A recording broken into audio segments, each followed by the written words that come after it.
freedom is never more than one generation away from extinction. We didn't pass it on to our children in the bloodstream. The only way they can inherit the freedom we have known is if we fight for it, protect it, defend it, and then hand it to them with the well-taught lessons of how they in their lifetime must do the same. And if you and I don't do this, then you and I may well spend our sunset years telling our children and our children's children what it once was like in America when men were free.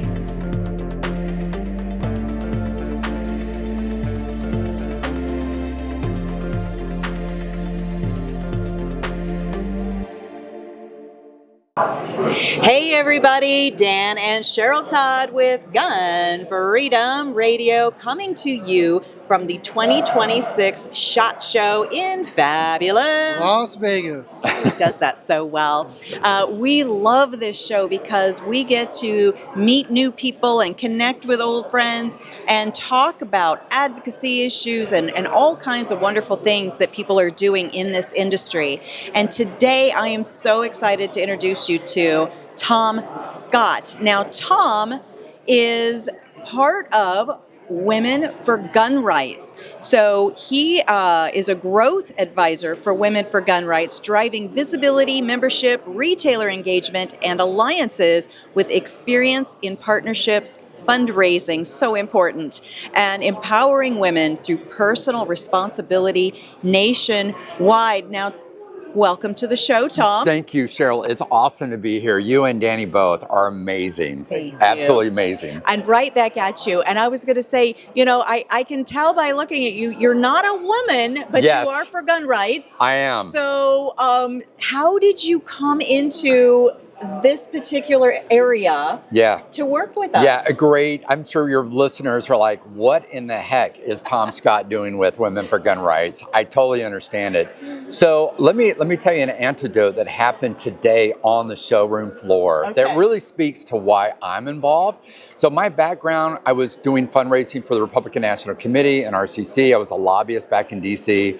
I still have strong contacts back there. And I understand the importance of grassroots advocacy is very important. And actually, the return on your investment for a grassroots organization is much higher than if you were to pay a lobbyist to go out there and change specific bills and clauses. Thank you for saying like that. Grassroots changes climates, lobbyists changes clauses. It really is how it's patterned. So today, for your listeners, I'll share a personal experience that happened today. I was visiting with a gentleman and he didn't know anything about Women for Gun Rights. And he goes, how did you get involved? I told him a little bit about my background and experience. He goes, I want to join today, Women for Gun Rights. I said, well, tell me your story. What's going on? He said about 5 years ago, his daughter, he only had one daughter, and married this gentleman. And we'll call him a gentleman. But unfortunately, he got a call in the middle of the night that his daughter had been murdered. Oh my God. By her husband. Oh my God. And it was a domestic violence situation. And there was a lot more to the story, but I'll tell your listeners that it was very emotional for me to hear the story about this father. And I have a daughter. I have a daughter who's 24 years old. I live in Utah. And to hear this gentleman's story, he was probably in his 70s. She had a child. And to see a domestic violence situation impact him, this is not just a woman issue. This is an issue where here you have a father that wants to support an organization that's helping women have a voice. And so I have a daughter, I have a daughter-in-law, women are very important in my life. And I just feel like this is not a male thing, this is not a women thing, this is a community thing. And so for this gentleman to feel comfortable enough to share his story about his daughter, I could tell that he wanted to feel like he wanted to give back in some way. And so I think that the message for Women for Gun Rights, and I'm excited to work with the founder, Diana Mueller, who you know, the message is, yes, the core is women. The voice is women. It's women-led, but fathers and brothers and husbands and uncles we all need to support the women that mean the most to us. I'm getting kind of emotional even talking about it, to be honest with you. Absolutely. So I just feel like there's a lot of positive things that I've learned from this show that people just want to know more about what's going on. And so, unfortunately, you have companies, gun manufacturing companies and rifle companies, they're like, we need to spend hundreds of thousands of dollars to lobby. We have the NRA that spends millions of dollars to lobby. We have the NSSF. They're a wonderful organization, but they'll spend over $7 million in lobbying. Yes. But the most impact is how women is a change agent in this time that can be a voice that's very unique, that when lawmakers hear their stories and they hear experiences like this gentleman shared with me today, they do not need to be fearful about supporting our Second Amendment. That's fantastic. That's so true. I don't know what to say about that, because it's like I'm a member. Yep. Even though I'm not. Sure. Because we support them 100%. Yep. And legislators, they don't really listen to the lobbyists like they would a mom or a grandma going up there and saying, hey, I need my rights. Yep. So you're absolutely right, Danny. And it's something that will resonate with every lawmaker. I mean, most lawmakers have a mother and a wife.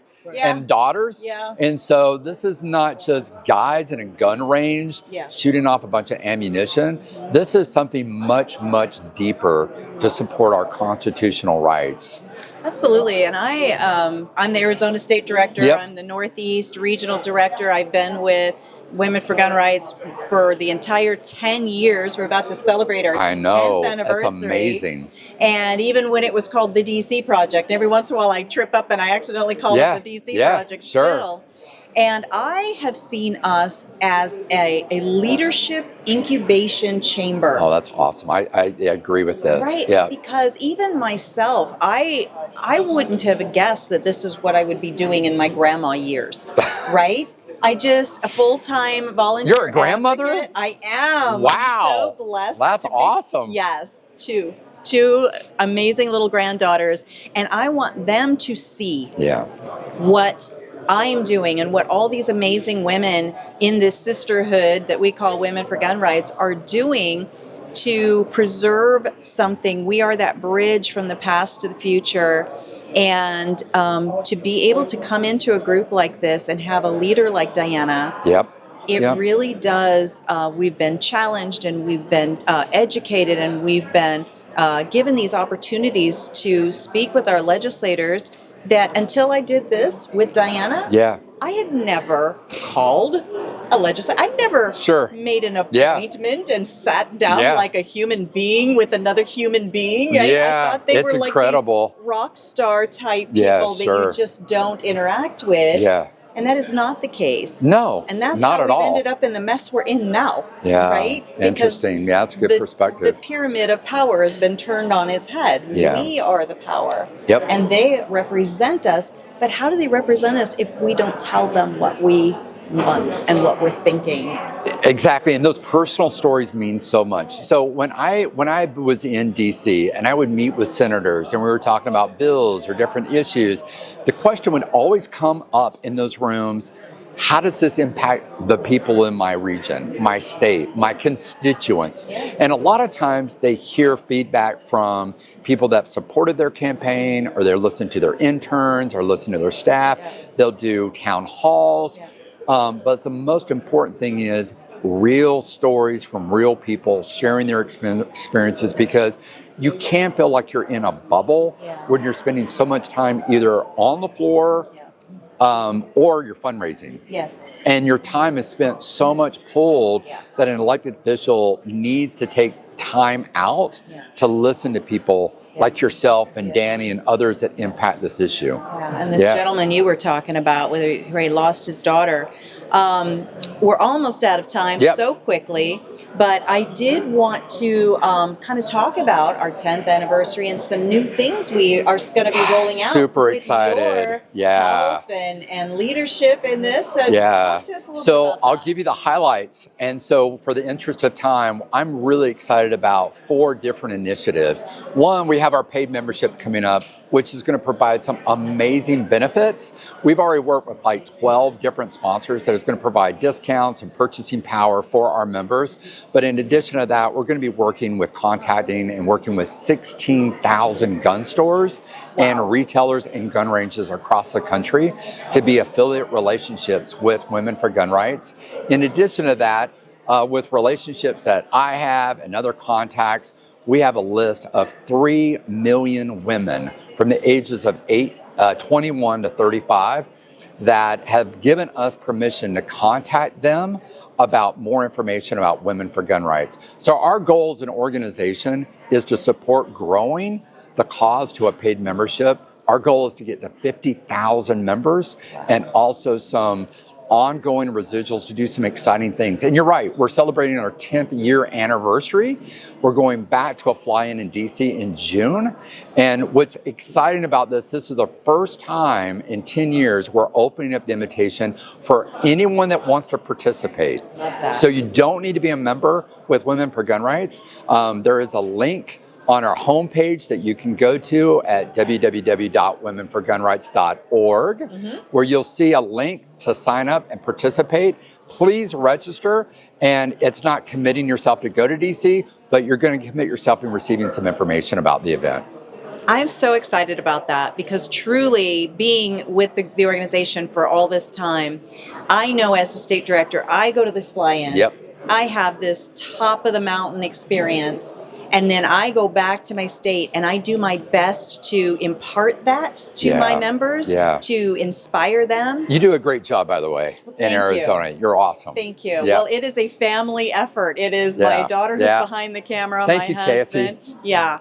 And it's a passion. It's a love. But to be able to say to my members, look, this is on your dime. This is grassroots. This is real grassroots. Just like I've gone on my dime all these years. It's part of my vacation budget. It's what I factor in. It's part of my advocacy to do this. And I love it. But to be able to open that to other women in my state, I'm telling you, it is going to be like synergistically impactful. When we get back home. Sure, we open this up to anyone and everyone on our website, and within 24 hours, we had over 100 people already registered. And we didn't do any marketing, we didn't do any advertising, we just updated on the site. Your viewers will also, if they go to the website, we uploaded a new video that's real personal video stories of women that impacts their experience with self-defense and what the Second Amendment means to them. Yeah, absolutely. I can't encourage you enough. If you're even thinking about it, go ahead and go to womenforgunrights.org and just say, hey, I'm interested. There's no commitment yet. Correct. It's just, I'm interested.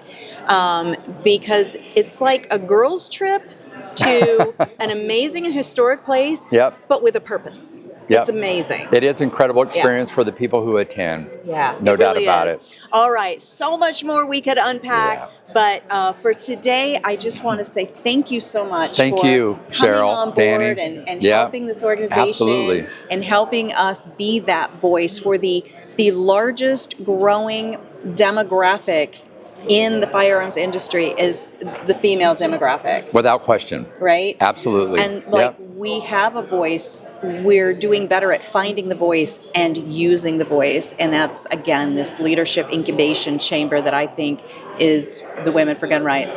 And there's a state director in every single state except for a couple. So you might also inquire if there's a state that you're in. Kentucky. What? Are you kidding me? Thomas Massey's state does not have... We need some Kentucky. Some leadership in Kentucky. I like it. Let's do it. There's probably a few others out there. But tell folks once again how they can follow the work that you're doing. And then you have a company as well that we didn't even get to talk about. No, that's okay. It's all about Women for Gun Rights. So it's all good. It's all good. Get more information, like you said, womenforgunrights.org.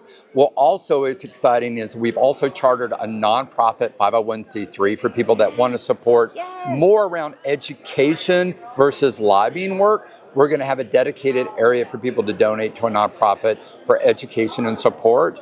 But you can also follow us on Instagram. We're on there. We have a media director, Beth, that does an amazing job. And you can follow us on Instagram as well. Oh, I love that. Thank you so Yeah. much. And Diana would have wagged her finger at me if we hadn't mentioned the new C3. So thank you. You're very welcome. Thank you for that. And everyone, follow Women for Gun Rights, just like Tom said. Look and see where you can be impactful in your state and let us help you with that. And stick around because we have tons more interviews coming up from the 2026 SHOT Show.